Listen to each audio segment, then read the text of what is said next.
The intricate web surrounding the late financier and convicted sex offender Jeffrey Epstein continues to unravel, ensnaring high-profile figures and igniting fresh political firestorms.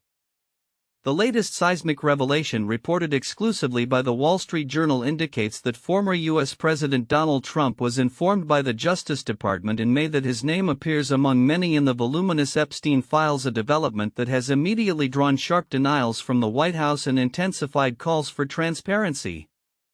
According to the Journal, Attorney General Pam Bondi personally briefed President Trump on this fact during a routine meeting. Crucially, the report emphasized that merely being mentioned in these documents does not imply any wrongdoing on Trump's part. However, this disclosure directly contradicts an earlier statement from the former president, who, when asked by a reporter whether Bondi had informed him of his name's presence in the files, responded with a firm no. The White House was swift to push back against the Journal's account, with a spokesman calling it a fake news story. Stephen Chung, a spokesman for Trump, further elaborated, dismissing the report as nothing more than a continuation of the fake news stories concocted by the Democrats and the liberal media, just like the Obama-Russiagate scandal, which President Trump was right about. Yet an unnamed White House official reportedly told Reuters that they were not denying Trump's name appears in the documents, pointing to earlier disclosures to conservative influencers in February that included Trump and even phone numbers of his family members. The Justice Department, through Attorney General Bondi, has maintained that their review of the truckload of documents found nothing in the files warranted further investigation or prosecution. Bondi also reiterated earlier this month that no incriminating client list on Epstein was uncovered, and that his death in a New York prison cell in 2019 was indeed a suicide, despite persistent conspiracy theories. This latter assertion, however, marks a notable shift from Bondi's previous suggestions of having a lot of names and a lot of flight logs, a reversal that has reportedly fueled fury among some of Trump's most ardent supporters, who had anticipated major disclosures and have called for her resignation. This internal Republican strife has in turn been seized upon by Democrats, who accuse the Trump administration of a cover-up. The ongoing saga extends beyond political posturing to the legal arena. On Wednesday, a U.S. judge in Florida, Robin Rosenberg, denied the Justice Department's bid to unseal court files related to Epstein's prosecution in that state, ruling that releasing the grand jury transcripts would violate state guidelines governing secrecy.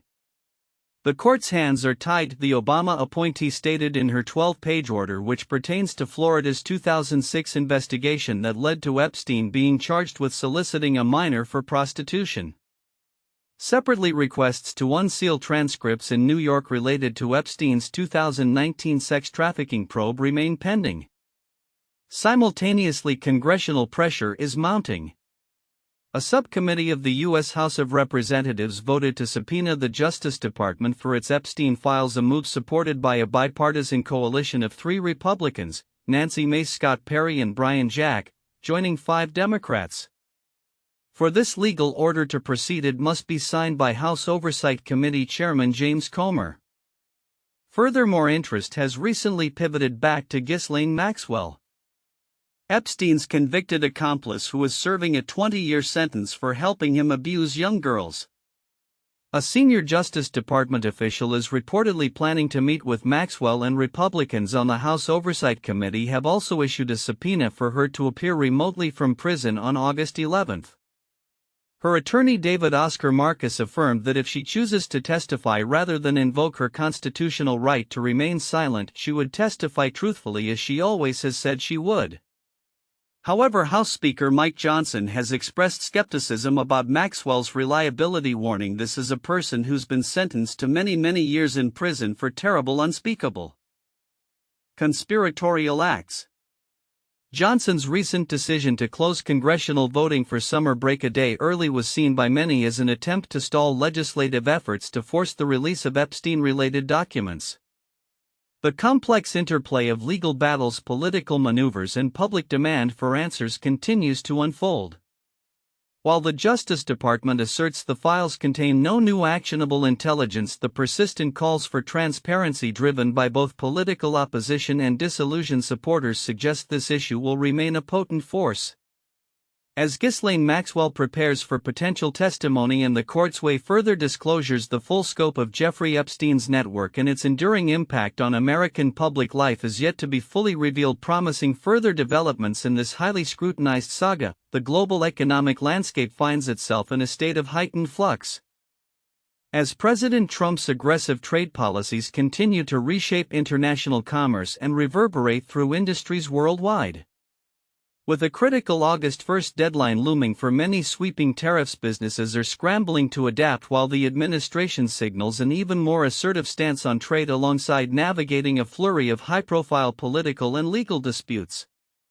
At the heart of this evolving scenario are President Trump's recently announced reciprocal tariffs, which he stated would range from 15% to a formidable 50% for U.S. trading partners.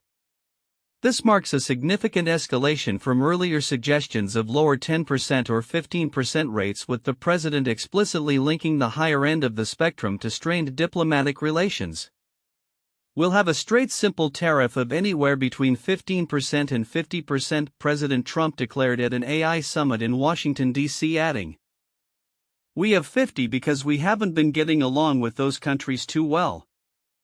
This approach is underpinned by a stated desire to open foreign markets to American products, with Trump posting on Truth Social that he would always give up tariff points if I can get major countries to open their markets to the USA. Against this backdrop, the administration has been actively pursuing a series of bilateral trade agreements with varying degrees of success and controversy.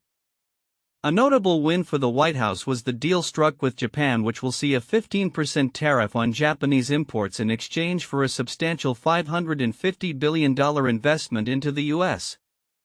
President Trump hailed this as the largest trade deal in history, a sentiment echoed by a surge in Japanese auto stocks, with Honda, Toyota, Nissan, Mazda, and Mitsubishi Motors all seeing significant gains. However, this agreement has sparked concerns among American automakers.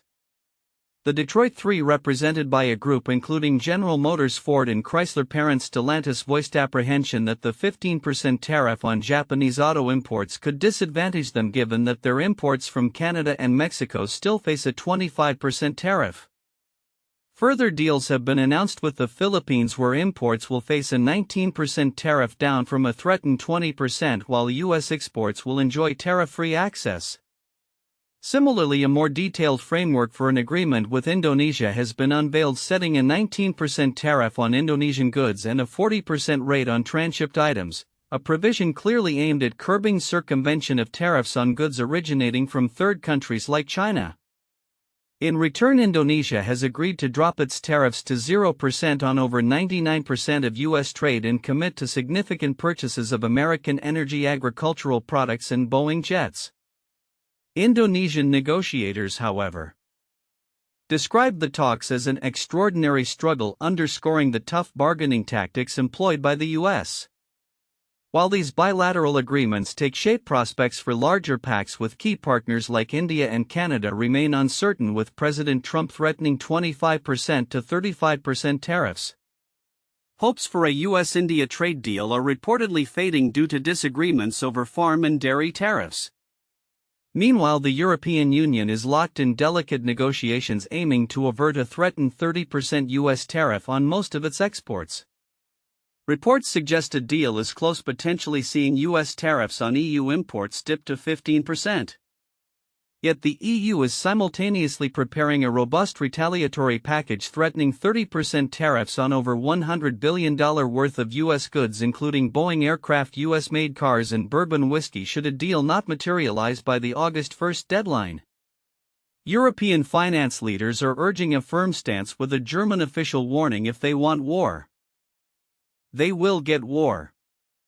U.S. Commerce Secretary Howard Lutnick remains confident of a deal, but emphasized the August 1st deadline is hard. The ripple effects of these tariff policies are already evident across various sectors.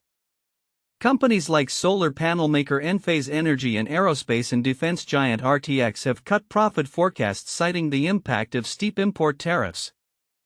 General Motors reported a 32% fall in its second quarter core profit, attributing $1.1 billion of the loss to tariffs, while Stellantis warned of a €2.3 billion $2.7 billion net loss for the first half of 2025 due to tariff hits, restructuring and ebbing sales. Aluminum producers including Alcoa Corporation and Rio Tinto Group have reported substantial tariff-related costs, with Alcoa noting a $115 million impact in Q2 alone from Canadian tariffs. Even the seemingly distant orange juice market is feeling the squeeze, with a U.S. distributor suing over a 50% tariff on Brazilian imports, estimating a 20 to 25% retail price hike for consumers. Retailers like Balsam Hill are grappling with uncertainty, struggling to finalize holiday orders and catalog plans amidst fluctuating tariff rates. Conversely, some domestic industries are experiencing a boost. U.S. steelmaker Cleveland-Cliffs praised the 25% to 50% tariffs on foreign steel, with CEO Lorenzo Goncalves stating they have had a positive impact and expressing confidence the administration will maintain them. The company reported record steel shipments and its stock soared. Pharmaceutical giant AstraZeneca announced a massive $50 billion investment in U.S. manufacturing by 2030, a strategic move to potentially circumvent steep tariffs on imported components. Furthermore, the U.S. imposition of a preliminary 93.5% anti-dumping duty on graphite imports from China, a critical material for EV batteries, has sent shares of non-Chinese battery material makers surging, including Australia's Syrah Resources and South Korea's POSCO Future M. This move highlights the administration's focus on securing key supply chains amidst geopolitical tensions, particularly with China, which remains a target, as evidenced by provisions on transshipped goods and ongoing discussions on extending an August 12 tariff deadline. Beyond the economic battlefield, President Trump is simultaneously engaged in high-stakes political and legal skirmishes. He announced an expected total of $36 million from CBS parent Paramount as a settlement for his lawsuit against 60 Minutes over an interview with Kamala Harris. This includes an initial $16 million from Paramount and an anticipated additional $20 million in advertising or public service announcements (PSAs) from Skydance Media, the company set to acquire Paramount. Trump hailed this as another in a long line of victories over the fake news media. However, Paramount has denied any knowledge of the PSA component, stating their settlement does not include such provisions. This development comes as Skydance seeks FCC approval for its Paramount acquisition, prompting concerns from senators about any undisclosed arrangements with Trump. This settlement follows a similar $16 million payout and apology Trump received from Disney's ABC for a defamation lawsuit. Adding to the political turbulence, Director of National Intelligence Tulsi Gabbard has ignited a firestorm by claiming overwhelming evidence of a years-long coup against President Trump orchestrated by the Obama administration, alleging manipulation of intelligence related to the 2016 Russia probe. Gabbard posits a contradiction between earlier intelligence assessments that found Russia did not successfully use cyber attacks on election infrastructure and the January 2017 Intelligence Community IC assessment concluding Russian President Vladimir Putin ordered an influence campaign to help elect Trump. She has referred documents to the Department of Justice and FBI for a criminal referral, calling for prosecution for treasonous conspiracy. However, this claim has been widely debunked by fact-checkers who clarify that the assessments are not contradictory. One pertains to attempts to manipulate voting infrastructure, while the other addresses a broader influence campaign through social media and hacked DNC emails. Senator Mark Warner, vice chairman of the Senate Intelligence Committee, emphasized that no one ever claimed Russia altered votes, but everyone claims that Russia tried to interfere on Trump's behalf, a finding consistently supported by the Mueller report and a bipartisan Senate Intelligence Committee report which found irrefutable evidence of Russian meddling. Former Obama officials have dismissed Gabbard's allegations as ridiculous and a weak attempt at distraction. As the August 1 deadline approaches and the administration pushes forward with its trade agenda, the confluence of aggressive tariff policies, complex international negotiations, significant corporate impacts, and persistent political and legal battles paints a dynamic and often unpredictable picture. The coming weeks will undoubtedly test the resilience of global supply chains and the adaptability of businesses while the ongoing political dramas continue to capture headlines. Whether these policies ultimately reshape global trade in America's favor or lead to prolonged economic friction remains a central question that will define the trajectory of the global economy in the years to come. In a political landscape continually reshaped by the currents of power and influence, recent developments illustrate a multifaceted strategy from the Trump administration impacting everything from the upcoming midterm elections to the burgeoning field of artificial intelligence, all while navigating persistent controversies. The intricate dance between political maneuvering, high-stakes legal battles, and the evolving relationship with the tech industry paints a vivid picture of a presidency determined to steer its narrative and secure its future. A significant focus for the administration has been the strategic shaping of the 2026 midterm election map, particularly concerning the Republican House majority. President Donald Trump has actively engaged in steering GOP lawmakers away from potentially risky statewide bids, urging them instead to seek re-election to their current House seats. This calculated approach aims to shore up battleground districts and prevent potentially messy statewide primaries. Notably, Republican Representative Mike Lawler, after months of contemplating a gubernatorial challenge in New York, announced his decision to run for re-election. Lawler stated on Meet the Press Now that while he met with Trump, who offered his perspective that he believes the right thing to do is to run for re-election, the ultimate decision was his own. This move is a relief to Republicans who feared losing Lawler's Hudson Valley district, a territory won by Kamala Harris in the 2024 election. Similarly, Michigan's Republican Representative Bill Huizenga opted against a Senate run, a decision made in consultation with President Trump, thereby averting a primary clash with former Representative Mike Rogers.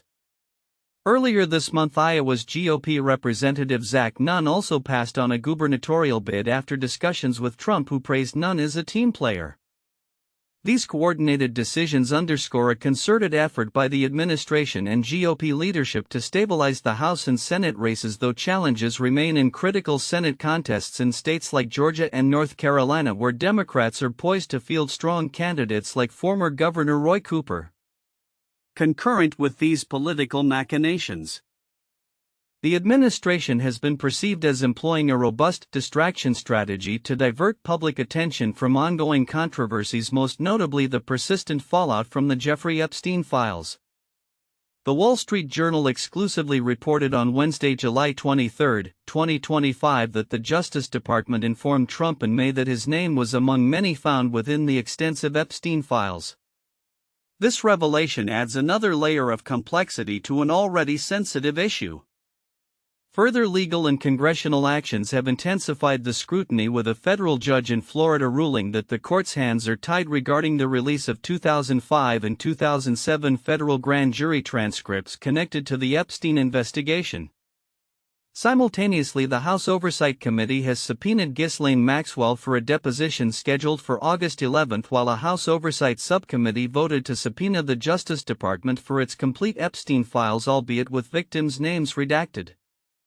Amidst these developments, the administration has been observed declassifying reports and levying controversial accusations. The appearance of National Intelligence Director Tulsi Gabbard in the White House briefing room to amplify Trump's unsubstantiated accusation of treason against former President Obama for rigging the 2016 and 2020 elections despite a lack of evidence and a previous Supreme Court ruling granting presidential immunity has been widely interpreted as a deliberate attempt to shift headlines. This strategy also included the sudden unannounced release of thousands of pages of secret files on Martin Luther King Jr., which had been sealed since 1977, leading critics to suggest it was meant to overshadow the growing demand for the release of the Epstein files. Even the president's social media engagement in a settled dispute over the name of Washington's NFL team, threatening to block its return to the city if it doesn't revert to its former controversial name, has been viewed through the lens of this broader narrative control effort. Beyond the immediate political and legal battles, the administration's influence is also being felt in the technology sector, particularly concerning artificial intelligence. Silicon Valley, traditionally leaning Democratic, appears to be making a significant bet on the Trump administration, a shift that is beginning to yield tangible results. This evolving relationship is underscored by the details of Trump's new AI policy, the specifics of which are currently under intense scrutiny by industry leaders and policymakers alike. While the full scope of the policy remains a subject of ongoing analysis, its very existence and the administration's engagement with the tech community signal a deliberate effort to shape the future of AI development and regulation. This alignment suggests that tech giants are seeking clarity, stability, or perhaps even favorable conditions under the current leadership. Acknowledging the administration's growing impact on the industry's operational landscape and strategic direction. As the 2026 midterm elections draw closer, the interplay between political endorsements, legal challenges, and the administration's public messaging strategy will undoubtedly continue to evolve. The ongoing legal proceedings surrounding the Epstein Files, coupled with congressional oversight, promise further revelations and potential political ramifications. Simultaneously, the burgeoning relationship between Silicon Valley and the Trump administration, particularly as the new AI policy takes shape, will be a critical area to watch, determining how technological innovation will be governed and integrated into the national agenda. The coming months will reveal the full extent to which these intertwined narratives define the political and technological landscape, shaping both the future of governance and the trajectory of innovation. The American economic landscape is currently a paradox, exhibiting surface-level resilience while simultaneously grappling with the ripple effects of an assertive White House agenda. At the heart of this tension lies an escalating, unprecedented confrontation between President Donald Trump and the Federal Reserve, a clash that threatens the central bank's long-held independence and casts a long shadow over the nation's financial future. This week saw a significant escalation in the administration's pressure campaign against the Federal Reserve and its chair, Jerome Powell. In a highly unusual move, the White House announced President Trump's visit to the Federal Reserve headquarters in Washington, scheduled for Thursday afternoon. This visit underscores a relentless barrage of criticism from the president and his top aides, who have repeatedly lambasted Powell over his management of the economy and, strikingly, even the cost of ongoing renovations at the Fed's nearly 100-year-old buildings. Mr. Trump has branded Powell a numbskull for keeping interest rates too high, even accusing him of making political decisions by pausing rate cuts earlier this year, allegedly to benefit political rivals. The president has publicly called for interest rates to be slashed by approximately 3 percentage points to around 1%, a level typically associated with an economic downturn, and has incongruously linked lower borrowing costs to financing the national deficit, a rationale at odds with the Fed's traditional mandate. The administration's focus on the Fed's $2.5 billion renovation project, which includes asbestos removal and blast-resistant window installation, is seen by legal experts as a potential avenue to establish cause should the president attempt the legally fraught act of firing the Fed chair. Commerce Secretary Howard Lutnick has openly called for Powell's resignation or removal, though Treasury Secretary Scott Bessent has taken a more measured approach, advocating for an exhaustive internal review of its non-monetary policy operations rather than an immediate ouster. Former U.S. Labor Secretary Robert Reich, speaking on NPR's Morning Edition, also weighed in on Trump's intensifying criticism of Powell, highlighting the broader implications of such political interference.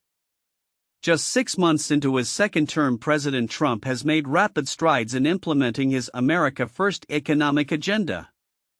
This includes erecting a tariff wall around domestic manufacturers, which has already seen customs revenue surpass $100 billion this year, and an aggressive negotiating strategy that recently yielded concessions from Japan.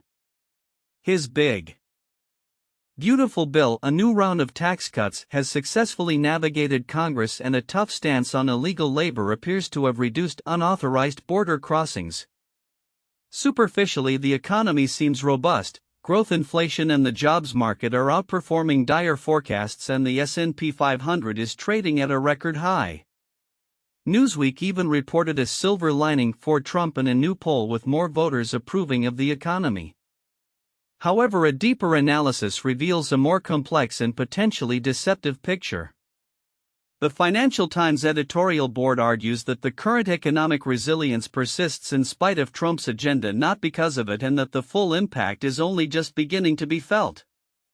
For instance, while June inflation data showed only a small tariff-related bump despite the effective U.S. tariff rate being approximately 7 times higher than last year. This is largely attributed to businesses depleting inventories built up ahead of the tariffs. As these stocks diminish, higher costs are expected to be increasingly passed on to consumers, compounded by broader sectoral levies yet to be implemented.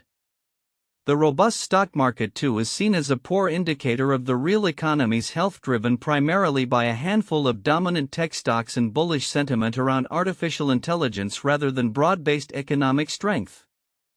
Pain is already evident in some sectors. Automaker General Motors, for example, reported a $1.1 billion hit to its second quarter profits, directly blaming tariffs it absorbed rather than passed on to buyers. The president also inherited one of the strongest economies since Jimmy Carter, marked by robust real GDP growth, low unemployment, and contained core inflation. Yet, his current policies are eroding this cushion. The outlook for these key metrics has worsened in his second term, and high interest rates are increasingly crimping economic activity. Real consumer spending has declined since December. Private sector job creation outside of healthcare and education has been weak, and house prices are falling nationwide. The Penn-Wharton budget model estimates that Trump's latest budget bill will become an increasing drag on U.S. GDP over time, particularly as curbs on welfare begin to impact low-income households. Economists also predict that the crackdown on illegal immigration, combined with pressure on legal migrants, will lead to a long-term drain on the labor supply. Despite these looming challenges, the current lack of widespread economic pain allows President Trump to claim vindication for his agenda, maintaining his base's support even as his overall approval ratings drift downwards. The Federal Reserve, meanwhile, finds itself in a precarious position, holding back on further interest rate cuts due to the uncertainty surrounding Trump's plans. The central bank is widely expected to keep rates steady in its upcoming meeting, maintaining its independence in the face of intense political pressure. Public opinion regarding the Fed chair, as highlighted by the New York Times, has become increasingly polarized, reflecting the broader political divisions impacting economic perceptions. The unprecedented visit to the Fed and the continued public attacks signal a new phase in the administration's economic strategy, one that challenges long-standing norms of central bank autonomy. With his signature policies now largely in place, their true and full effects will increasingly ripple through the economy, testing America's resilience. The real test for the Trump economy, and indeed for the institutional independence of the Federal Reserve, lies ahead as these policies begin to leave their unmistakable singular imprint. In a bold push to redefine national security and technological supremacy, the current administration is rapidly rolling out a series of ambitious initiatives, from a sweeping artificial intelligence framework for the Pentagon to the militarization of borderlands, all while facing scrutiny over the handling of classified information. These developments underscore a multifaceted strategy that intertwines cutting-edge technology, defense policy, and domestic security, aiming to solidify America's global standing and address perceived threats on multiple fronts. At the forefront of this technological pivot is President Donald Trump's newly unveiled Artificial Intelligence Action Plan, a 28-page document designed to accelerate the military's adoption of advanced AI capabilities. Released on Wednesday, this much-anticipated framework builds upon the American AI Initiative launched during his first term and follows the rescission of a prior Biden administration AI mandate earlier this year. A cornerstone of the plan is the establishment of an AI and autonomous systems virtual proving ground within the Department of Defense, a dedicated test range whose scoping process will immediately commence, identifying the technical, geographic, security, and resourcing requirements. The document explicitly states the administration's vision: the United States must aggressively adopt AI within its armed forces if it is to maintain its global military preeminence, while also ensuring, as outlined throughout this action plan, that its use of AI is secure and reliable. Officials further articulated the plan's objective as articulating policy recommendations to achieve the president's vision of global AI dominance. The strategy is structured around three core pillars: driving innovation, building out robust infrastructure, and leading in international AI diplomacy and security. Beyond the virtual proving ground, the plan directs the Pentagon to streamline processes for classifying, evaluating, and optimizing its major functions for automation, with AI eventually leading to a prioritized list of workflows. Furthermore, it mandates that defense personnel prioritize DoD-led agreements with cloud service providers, operators of computing infrastructure, and other relevant private sector entities to codify priority access to computing resources in the event of a national emergency. Recognizing the critical need for a skilled workforce, the framework also calls for new talent development programs and aims to transform senior military colleges into hubs of AI research, development, and talent building, teaching core AI skills and literacy to future generations. The comprehensive nature of the plan is highlighted by the senior White House official, who noted that over 10,000 responses from a diverse range of sectors, including civil society, Hollywood, academia, and the private sector, were submitted to inform its development, reflecting the intense interest that the American people had in this. Notably, the action plan does not explicitly name the Pentagon's Chief Digital and AI Office (CDAO) in connection with these new responsibilities, which could signal future organizational shifts or a broader distribution of AI development efforts. Concurrent with this technological surge, the administration is also fortifying its physical borders through significant land transfers and defense operations. On Wednesday, the federal government officially transferred ownership of approximately 285 acres of land in Yuma County, Arizona, to the U.S. Navy. This land is designated as the future site of a national defense area, a special militarized zone intended to directly support border security operations for a 3-year period. Interior Secretary Doug Burgum, invoking powers under the 1976 Federal Land Policy and Management Act, justified the withdrawal of this public land from its federally protected status, stating, "By making this land available for border infrastructure improvements and defense operations, we are closing critical security gaps, stopping illegal activity, and protecting both our nation and its natural resources from the damage caused by unchecked illegal immigration." This move aligns with President Trump's hardline immigration policies and comes amidst a broader pattern of the administration confiscating borderland and the Pentagon establishing buffer zones along the U.S.-Mexico border for military personnel to apprehend non-citizens. The Interior Department argues that without such federal intervention, the area would not only pose national security risks but also cause significant environmental harm to sensitive desert ecosystems. However, as the administration pushes for rapid technological and security advancements, questions regarding information security and accountability persist. A recent report from a watchdog organization has revealed that signal messages sent by Hegseth, a prominent figure, originated from an email address classified as secret. This disclosure, reported by the Washington Post, raises serious concerns about the handling of sensitive government communications and the potential for security vulnerabilities within official channels. The use of a commercial messaging app like Signal while offering end-to-end encryption becomes problematic when tied to a secret classified email suggesting a potential circumvention or mishandling of established secure communication protocols. Such incidents could undermine public trust and necessitate immediate reviews of internal communication practices and digital security infrastructure across government agencies, particularly as the Pentagon gears up to integrate more AI and autonomous systems, which inherently demand the highest levels of data integrity and protection. These converging developments paint a picture of an administration intent on leveraging technology and assertive policy to reshape national defense and domestic security. The ambitious AI plan, with its focus on military preeminence and global dominance, signals a significant investment in next-generation warfare capabilities and a commitment to maintaining a technological edge. Simultaneously, the militarization of border areas reflects a hardened stance on immigration and national sovereignty. Yet the reported security lapse concerning classified communications serves as a stark reminder of the inherent risks and complexities in managing sensitive information in an increasingly digital and interconnected world.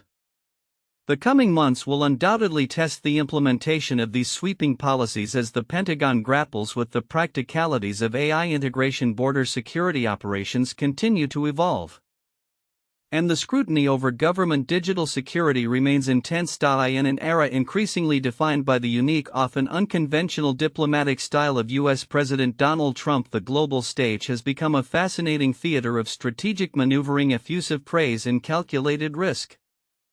As the second half of 2025 unfolds, a clearer picture emerges of how world leaders are adapting to and in some cases actively shaping the contours of international relations under a Trump presidency, all while the president himself continues to project an image of a transformative global peacemaker. One of the most striking phenomena observed across global capitals is what some analysts, including Hugh Piper of the Lowy Institute, have dubbed daddy diplomacy, a strategy characterized by an almost obsequious deference to President Trump. This approach, marked by gushing tributes, Nobel Peace Prize nominations, and even the adoption of a daddy moniker, reflects a profound personalization of U.S. foreign policy. In 2025 alone, nations including Israel, Pakistan, and 5 African countries, Gabon, Guinea-Bissau, Liberia, Mauritania, and Senegal, have openly endorsed Trump for the Nobel Peace Prize.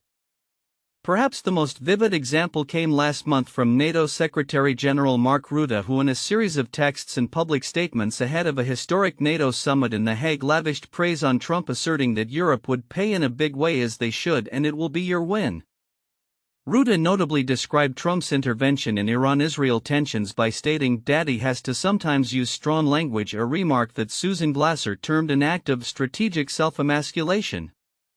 The underlying logic behind such effusive praise is that it costs little in material terms but can yield disproportionately greater returns. Proponents of this tactic, like Rutte, argue that words are cheap and that such groveling serves utilitarian justifications to protect national interests. Rutte himself defended his approach to the New York Times, stating, "I have to keep the whole of NATO together." From a short-term perspective, the results appear to speak for themselves. The recent NATO summit was hailed as a success, with nearly all treaty members pledging to spend 5% of GDP on defense and the U.S. committing to sell more Patriot missiles to Ukraine with European funding. Concurrently, Israel has reportedly strengthened its influence in Washington and solidified U.S. support for its stance on Iran. This path of obsequiousness also appears to be perceived as lower risk, especially when compared to the experiences of leaders who have faced humiliating Oval Office encounters, such as South African President Cyril Ramaphosa and Ukrainian President Volodymyr Zelensky, both of whom faced public confrontations over their country's records or perceived gratitude. Conversely, leaders maintaining a lower profile, like Australia's Prime Minister Anthony Albanese, have faced domestic criticism for potentially neglecting the crucial U.S. relationship. However, a broader examination reveals the inherent limitations and potential long-term costs of this strategy. While flattering Trump might be effective in one-shot games, isolated interactions where maximum extraction is the goal, diplomacy is fundamentally an ongoing series of repeated games.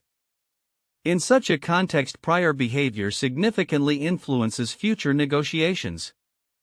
As Hugh Piper critically notes, while Trump is undeniably vain, he is not entirely stupid, and he and his envoys possess sufficient self-awareness to discern empty compliments, viewing such tactics as a mark of weakness and an invitation for further exploitation. This extreme deference risks creating a hierarchical dynamic predisposing Trump to begin future negotiations with unilateral demands, as seen with NATO, where continued submissiveness might force members into preemptive concessions. Former Australian Prime Minister Malcolm Turnbull offers a counter-narrative advocating for steady resolve when dealing with Trump, arguing that it earns long-term respect even if it incurs short-term anger. This perspective suggests that maintaining self-respect and national dignity is not merely a matter of principle but a practical necessity for long-term diplomatic effectiveness. Adding another layer to this complex diplomatic landscape are President Trump's own assertions regarding his role as a global peacemaker. As Andreas Kluth reported in the AFR, Trump frequently speaks of his success in settling wars, citing conflicts between India and Pakistan and even Rwanda and the Congo, boasting of his achievements and his persistent desire for a Nobel Peace Prize. These claims, often presented with vivid if sometimes detached imagery, paint a picture of a presidency singularly focused on conflict resolution, even if the reality of these complex geopolitical situations is far more nuanced than his self-assessments suggest. Further complicating the picture of U.S. diplomacy under Trump are his controversial ambassadorial appointments. Mounting ambassador anxiety is palpable in various capitals, including Seoul, as nations await key diplomatic picks. A particularly contentious nomination highlighted by Zdio is that of Nick Adams, a self-styled alpha male with a history of inflammatory social media posts and alleged Islamophobic views, as the next U.S. ambassador to Malaysia. This choice, described as buffoonery and a fresh symbol of his continuing contempt for international cooperation, underscores a pattern where diplomatic roles are filled not by seasoned professionals but by individuals whose primary qualification appears to be loyalty or a shared ideological stance with the president. Such appointments are widely seen as damaging to America's global leadership role, eroding trust and hindering effective international engagement built over decades. In essence, the current state of global diplomacy under President Trump is a tapestry woven with threads of strategic flattery, self-proclaimed triumphs, and unconventional appointments. While the daddy diplomacy might secure immediate gains and avoid presidential ire, its long-term implications for national leverage and dignity remain a significant concern. Simultaneously, Trump's self-perception as a peacemaker and his controversial diplomatic selections continue to reshape the very nature of American engagement with the world. As 2025 progresses, the international community will undoubtedly continue to grapple with this unique diplomatic paradigm, weighing the short-term benefits against the potential for enduring shifts in global power dynamics and the efficacy of future multilateral cooperation.